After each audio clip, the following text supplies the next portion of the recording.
Assalamualaikum warahmatullahi wabarakatuh. Alhamdulillahirabbil alamin. Asyhadu an la ilaha illallah wa asyhadu anna Muhammadar Rasulullah. Raditu billahi rabba wa bil islami dina wa bi Muhammadin nabiyya wa rasula. Rabbi syrah li sadri wa yassir li amri wa hlul 'uqdatam min lisani yafqahu qawli. Halo, apa kabar semuanya? Semoga Anda semua beserta keluarga di mana saja Anda berada selalu diberikan kesehatan oleh Allah Subhanahu wa taala dan juga mendapatkan rezeki yang barokah tentunya ya. Kita berjumpa kembali ya, kita akan sharing tentang pelajaran atau beberapa hal yang berkenaan dengan genetika ya. Artinya kita akan belajar diri kita sendiri, kita mencoba mengkaji ilmu ini ya. Terutama ini adalah kita akan pelajari beberapa hal yang sudah diteliti oleh Bapak Mendel ya. Ada beberapa hal yang menjadi miskonsepsi hukum pewarisan Mendel ini ya. Memang ilmu itu terus berkembang terus ya, ada pembaharuan. Kalau dulu belum ditemukan adanya mikroskop, belum berkembang, dan sekarang sudah ditemukan mikroskop, bahkan ada yang sangat canggih, mikroskop elektron dan seterusnya, dan itu terus akan berkembang untuk memperbaharui ilmu pengetahuan kita sehingga kita bisa mendapatkan fakta yang lebih sahih ya. Tapi bukan berarti kita tidak menghargai peneliti atau penemu yang sebelumnya. Nah, konsep dominan dan resesif Mendel ini ya bukan sebagai hukum utama pewarisan pada makhluk hidup. Nah, pembelajaran genetika selama ini banyak menghabiskan waktu untuk memecahkan masalah pewarisan genetika dasar Mendel ini ya. Cukup lama ya. Hukum Mendel ini ditempatkan sebagai bagian utama dari pola pewarisan sifat. Nah, sebagaimana hasil penelitian yang dilakukan peneliti berikutnya ya, dilakukan oleh Bapak Van Vel ini ya, menunjukkan bahwa sering memfokuskan pada dominansi Mendel dan alela resesif untuk membuat deduksi bagaimana mereka memiliki sifat dari kedua orang tua atau kakeknya. Kita bisa menjelaskan dominan ataupun resesif secara sederhana dari hal ini. Nah, hal ini karena pengaruh pewarisan Mendel yang diajarkan sebagai pola pewarisan utama, maka Mendel menggunakan tanaman waktu itu ya, tanaman kacang ercis, karena menampakkan karakter yang dapat dilihat pada saatnya itu, dan pilihan karakter yang jelas sebagaimana hereditas yang sederhana, yaitu konsep dominan dan resesif ya. Nah, hukum Mendel ini adalah terminologi dan konsep dominansi. Beberapa ilmuwan mengkritik tentang dominansi adalah inti genetika Mendel dan memperlakukan pola-pola lain. Contohnya misalnya ya, dominansi yang tidak lengkap sebagaimana pola tambahan atau sekunder. Hal ini bisa kita jadikan metafora dominansi berpotensi terjadinya miskonsepsi. Nah, faktanya alela dominan justru diwariskan lebih banyak. Contoh misalnya tipe golongan darah ya. Pada multiple alel ini tidak ada dominansi. Hal ini membantu dalam memfokuskan konsep alela dan bagaimana alel berpisah dan berkombinasi dan berdampak pada variasi gen poolsnya. Nah, perkembangan pewarisan sifat saat ini ternyata hanya sedikit karakter yang ditentukan oleh satu gen loh ya. Hanya sedikit yang ditentukan oleh satu gen ya. Kebanyakan karakter dipengaruhi oleh rangkaian ya, banyak ya, rangkaian gen-gen seperti karakter warna rambut dan warna mata misalnya. Gen juga bisa mempengaruhi lebih dari satu karakter. Ini fakta ya. Perkembangan ilmu pengetahuan sudah sedemikian rupa maju terus ya.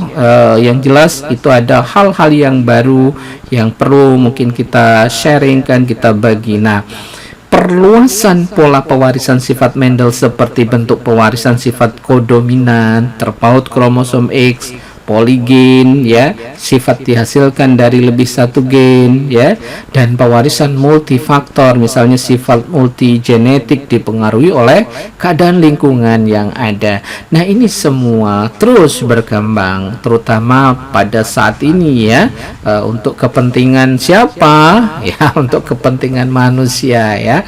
Untuk apa? Untuk meningkatkan, misalnya untuk di bidang pertanian, untuk meningkatkan produktivitas pangan atau tanaman kita, untuk ternak kita sebagai sumber protein hewani, semuanya kita kembangkan ya. Nah, kerja gen berpasangan hanya berlaku pada makhluk hidup diploid yang berbiak secara seksual. Nah, konsepsi Mendel yang menganggap kemunculan tiap karakter ditentukan oleh dua faktor berpasangan, ternyata dewasa ini diketahui hanya berlaku pada makhluk hidup seluler eukariotik yang berbiak secara seksual atau diploid. Nah, pada makhluk hidup seluler eukariotik ada yang tergolong haploid karena terjadinya partenogenesis, misalnya triploid atau tetraploid ya, bahkan poliploid. Nah, pada makhluk hidup yang seluler eukariotik ya, diploid juga dibatasi pada gen yang berada di dalam inti, bukan di luar inti sel ya, yakni materi genetik DNA atau sirkuler ya. Di dalam organel seperti organelnya adalah, contohnya adalah di dalam mitokondria, kloroplas, sentriol, pangkal silia, flagel atau blefaroplas ya, dan kinetoplas. Nah, ini semua fakta-fakta yang terjadi. Nah, ada juga konsep satu gen satu sifat telah terbukti tidak benar ya. Sejak penemuan kromosom ya, ditemukan alat yang untuk melihat ya bagaimana kromosom bentuknya, maka konsep Mendel yang menyatakan gen adalah satuan yang berdiri sendiri adalah salah. Nah, gen sekarang ini diketahui jelas ya, sebagaimana penggalan polinukleotida yang merupakan bagian dari molekul dari DNA ya, deoksiribonukleik acid. Dikatakan bahwa gen terpaut kromosom dan bukan unit yang berdiri sendiri-sendiri. Namun ya, pernyataan ini bukan untuk melupakan jasa Bapak Mendel ini. Ingat ya, bukan melupakan Bapak Mendel ini. Bapak Mendel ini adalah peletak dasar bagaimana beliau dengan keilmuan beliau meletakkan genetika itu pada porsi yang sangat fenomenal pada zamannya ya. Hal ini karena kekurangan Mendel pada saat itu ya, karena memang peralatannya masih sederhana ya. Lain dengan sekarang sudah banyak mikroskop yang canggih ya.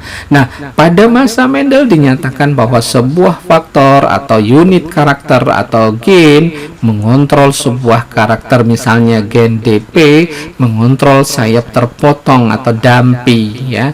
Gen B mengontrol karakter berwarna hitam misalnya. Berdasarkan pandangan ini ya, minimal orang dapat membenarkan bahwa memang ada karakter yang dikontrol hanya oleh satu gen, walaupun juga dapat lebih dari satu gen, dan juga ada satu gen yang mengontrol lebih dari satu karakter. Itu faktanya yang sampai sekarang kita ketahui ya. Mungkin nanti besok tahun berapa itu akan berubah lagi dengan penemuan atau penelitian yang baru ya. Insya Allah demikianlah keadaannya pengetahuan itu. Nah, pada wawasan masa kini, pandangan bahwa satu gen mengontrol satu karakter hanya dibatasi pada suatu reaksi biokimiawi tertentu, karena tidak mustahil ya bahwa perlu diperhatikan lingkup polipeptida tertentu yang ikut menjadi subunit penyusun dari protein enzim pada tahap reaksi tertentu ya. Memang reaksinya sangat kompleks ya, tapi tetap kita akan pelajari supaya kita punya kemampuan nantinya bagaimana mengembangkan nanti ya semua tanaman kita, ternak kita, atau bahkan untuk kepentingan manusia ya, untuk kepentingan kesehatan misalnya ya.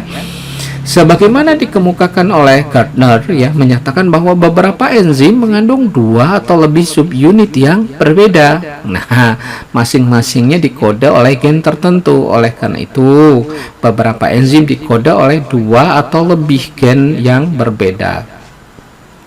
Nah, batas polipeptida tertentu yang ikut menjadi subunit penyusun protein enzim ya pada tahap reaksi biokimiawinya juga harus dilihat kembali kebenaran dari konsepsi satu gen satu karakter itu, karena ternyata tidak semua bagian gen itu akan menjadi ARN duta ya, asam ribonukleik duta yang akan menjadi urutan asam amino pada proses terjadinya translasi ya.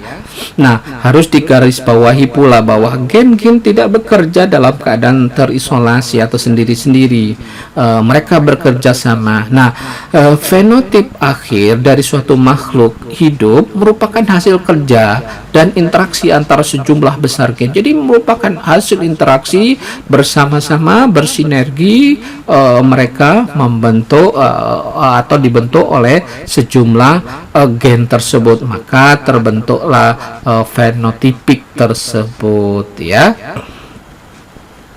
Kemudian bentuk-bentuk yang dianggap sebagai penyimpangan Mendel akibat penempatan hukum Mendel sebagai hukum utama genetika.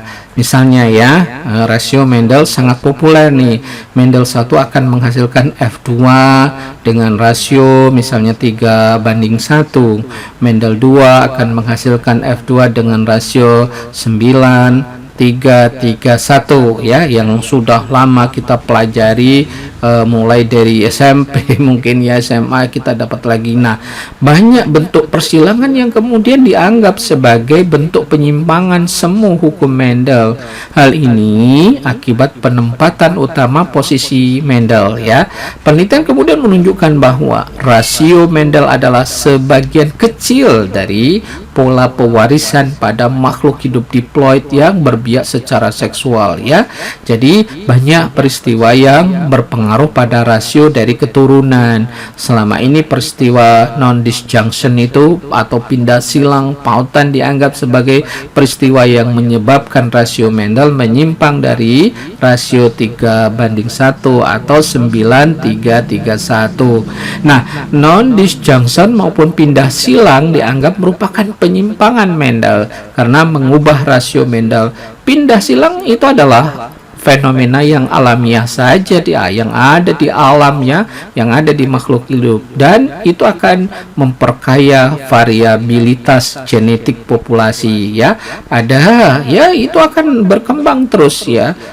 Kalau kita bisa dilakukan pemuliaan, itu akan mendapatkan sesuatu, dan ini yang diutak-atik untuk mendapatkan suatu varietas yang berbagai macam yang kita inginkan ya, supaya misalnya produktivitasnya tinggi dari tanaman pangan kita, dari ternak kita, dan semuanya ya, termasuk untuk kepentingan manusia tentunya ya. Nah, pautan dianggap sebagai salah satu bentuk penyimpangan dari Mendel. Sebenarnya pautan adalah suatu fenomena alam yang normal ya. Mendel mengenalkan peristiwa pemisahan dan kombinasi bebas ya, pada kacang Ercis kebetulan menggunakan gen yang terletak pada kromosom yang berbeda. Sementara pautan terkait dengan letak gen yang terpaut pada satu kromosom. Nah, apabila dua gen berada pada kromosom yang sama misalnya, maka disebut terpaut. Adanya dua gen pada kromosom yang sama menyebabkan dua gen tersebut tidak dapat mengalami pemisahan dan pilihan bebas. Nah, hukum Mendel terjadi pada gen yang terletak pada kromosom yang berbeda Nah, bila persilangan menggunakan penanda dua gen tetapi berada pada kromosom yang sama, maka rasio Mendel 2 ini tidak akan terlihat sebagai 9331. Nah, ada juga peristiwa epistasis hipostasis ya, berakibat pada perbandingan yang tidak sama dengan Mendel sebagai hukum genetika yang utama, sehingga bila yang tidak sesuai dengan hukum Mendel dimasukkan sebagai penyimpangan ya.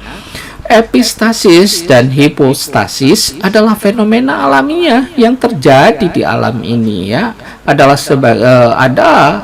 selain fenomena Mendel. Jadi itu keberadaannya yang memang ada ya, keberadaannya dan terjadi ya, jangan dianggap sebagai penyimpangan. Nah, Mendel ya, kembali bahwa ilmu pengetahuan terus berkembang ya, kita manfaatkan yang jelas untuk kepentingan kesejahteraan manusia tentunya. Kemudian pembahasan penting berikutnya adalah bagaimana hukum Mendel 1 dan 2 dengan non-disjunction. Jawabannya adalah hukum Mendel 1 dan 2 terjadi pada anafase 1 dan metafase 1. Nah, Mendel 1 dan 2 gen-gen dapat mengalami eksiden kecelakaan ya, berupa non-disjunction ya, saat anafase 1 maupun anafase 2. Nah, individu yang mengalami non-disjunction juga mengalami Mendel 1 dan 2. Nah, fenotip dari eksiden dapat dilihat dari fenotip yang muncul pada keturunannya. Dia nampak pada anaknya. Nah, hubungan hukum Mendel 1 dan 2 dengan pindah silang adalah hukum Mendel 1 dan 2 terjadi pada anafase 1 dan metafase 1. Sebelum terjadi Mendel 1 dan 2, gen-gen dalam satu kromosom itu dapat mengalami pindah silang yang terjadi pada profase 1. Gen rekombinan ya mengalami Mendel 1 dan 2 karena gennya mengalami proses metafase 1 dan anafase 1 ya. Fenotip rekombinan dapat dilihat dari fenotip yang muncul pada keturunannya ya, nanti akan nampak pada keturunannya. Nah, sekarang kita akan bahas tentang pewarisan Mendel belum mencakup seluruh pola pewarisan. Nah, seluruh informasi tentang pola pewarisan yang telah dipaparkan tentang pewarisan Mendel bukan satu-satunya pola pewarisan pada makhluk hidup. Pola pewarisan berlaku pada perkembangbiakan secara kawin misalnya, dan tidak berlaku pada perkembangbiakan secara tak kawin atau tidak ada perkawinan misalnya. Konjugasi pada bakteri seperti Escherichia coli ya tergolong perkembangbiakan kawin tetapi tidak mengikuti pola pewarisan Mendel ini pada E. coli ini ya. Konjugasi pada E. coli tidak didahului oleh peristiwa yang disetarakan dengan pembelahan meiosis ataupun pembelahan reduksi. Konjugasi pada bakteri hanya melibatkan sebagian kecil fragmen dari DNA. Nah, pola pewarisan pada makhluk hidup seluler prokariot mengikuti karakteristik pembelahan biner yang didasari pada peristiwa replikasi DNA. Ya, jadi pola pewarisan pada makhluk hidup aseluler mengikuti karakteristik replikasi asam nukleat, baik itu DNA ataupun RNA. Ya, itu beberapa hal yang menjadi pegangan atau fakta yang sekarang banyak ditemukan atau diteliti oleh para ahli ya. Nah, banyak penelitian ya yang dilakukan untuk memberikan jawaban tentang miskonsepsi ini ya, untuk meluruskan ya, sah ya, tidak apa-apa ya, bahwa terus ilmu itu akan berkembang. Nah, ini ada beberapa contoh pertanyaan yang sering muncul. Di mana sih hukum Mendel itu terjadi? Benarkah persilangan monohibrid terjadi Mendel 1 dan persilangan dihibrid terjadi Mendel 2? Pertanyaan yang sering muncul. Kemudian, apakah hukum Mendel hanya terjadi pada tumbuhan? Bagaimana dengan yang lain, makhluk yang lain? Nah, jawaban tentang miskonsepsi adalah hukum Mendel hanya terjadi pada tumbuhan. Alasannya adalah hukum Mendel ini yang pertama kali diketemukan pada tumbuhan, pada persilangan kacang ercis. Nah, pertanyaan lain yang menimbulkan jawaban yang salah tafsir adalah, apakah pada persilangan monohibrid hanya terjadi Mendel 1? Selanjutnya, pertanyaan lagi muncul, apakah pada persilangan dihibrid hanya terjadi hukum Mendel 2? Terus berikut dijelaskan kesalahan konsep yang terjadi dan jawaban yang seharusnya. Miskonsepsi bahwa pada persilangan monohibrid terjadi Mendel 1 saja. Konsep yang benar adalah pada persilangan monohibrid terjadi itu baik Mendel 1 juga terjadi Mendel 2 ya. Jadi itu yang sebenarnya.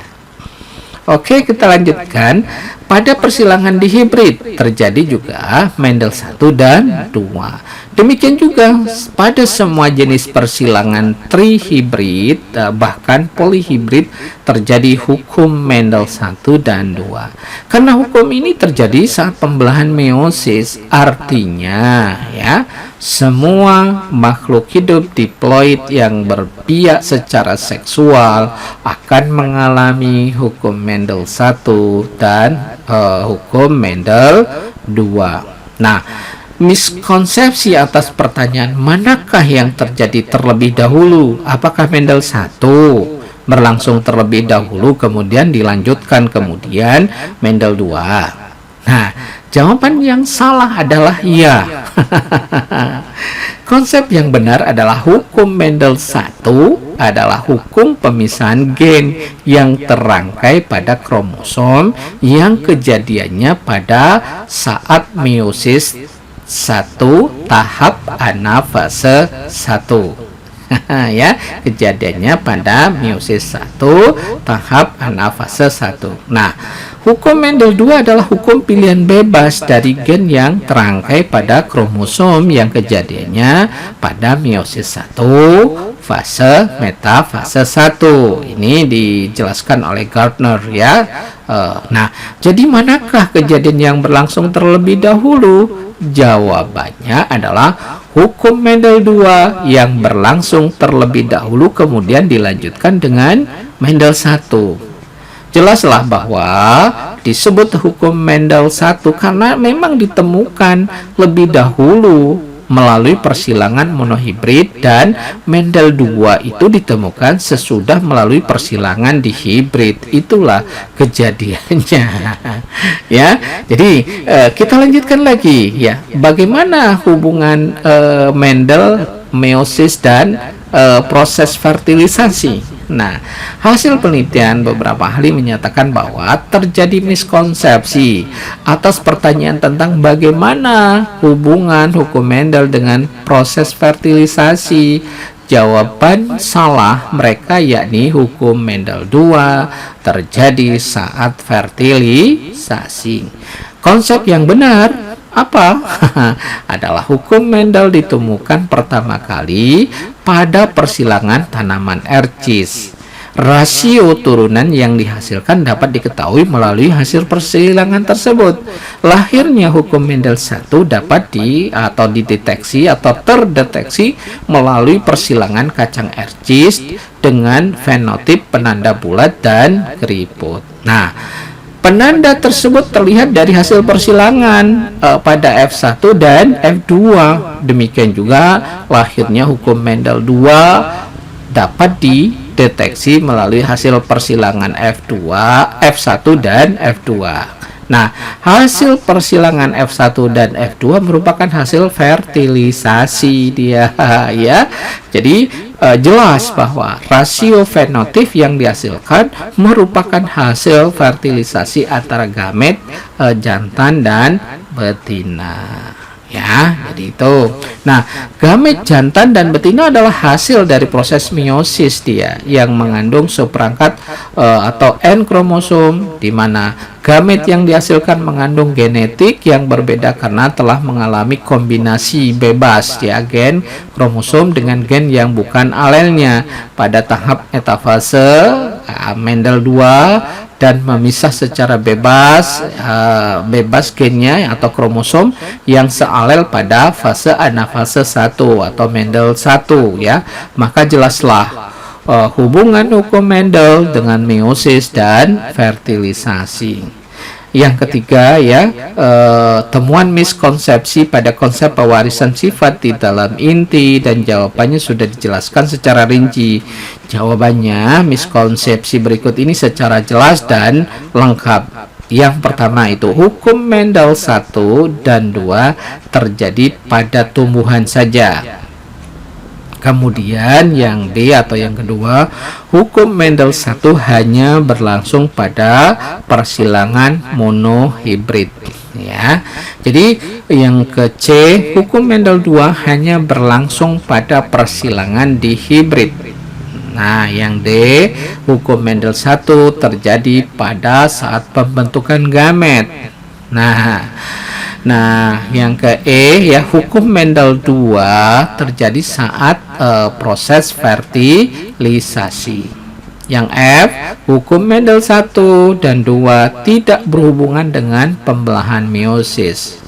Yang G, hukum Mendel 2 yakni kombinasi gen terjadi di antara gen yang sealel.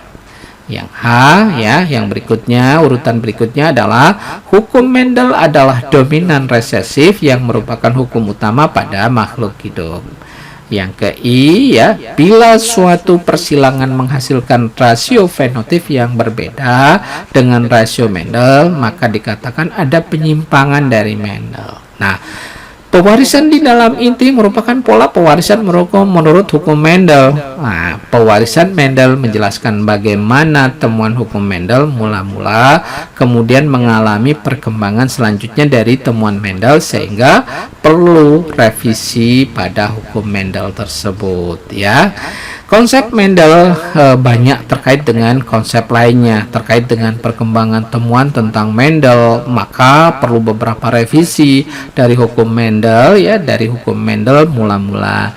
Di antaranya apakah berpisah dan berkombinasi bebas, golongan makhluk hidup mana saja yang mengalami Mendel 1 dan 2, waktu dan tempat terjadinya hukum Mendel 1 dan 2, gen yang bekerja sepasang atau sealel hanya berlaku pada makhluk hidup eukariot. Nah, terkait dengan hukum Mendel dengan konsep lain, maka ada hukum Mendel 1 dan 2 ya dengan pembelahan meiosis, hubungan Mendel 1 dan 2 dengan proses fertilisasi, hubungan hukum Mendel dengan pewarisan sifat pada tumbuhan dan hewan dan manusia. Nah, hukum Mendel dengan peristiwa lainnya misalnya non-disjunction alias pindah silang ya.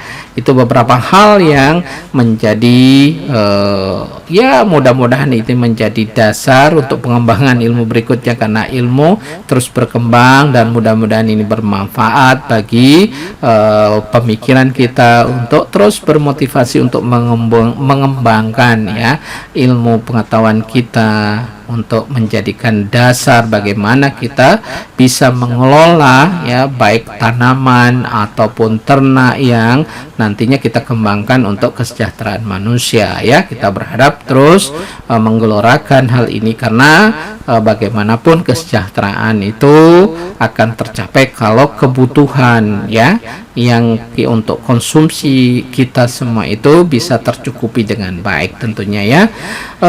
Sekian dulu pertemuan kita, tetap bersemangat ya, salam sehat, fastabikul khairat, kita berlomba-lomba untuk berbuat kebaikan dan kebajikan ya. Nasrun minallah fatun qarib. Wassalamualaikum warahmatullahi wabarakatuh.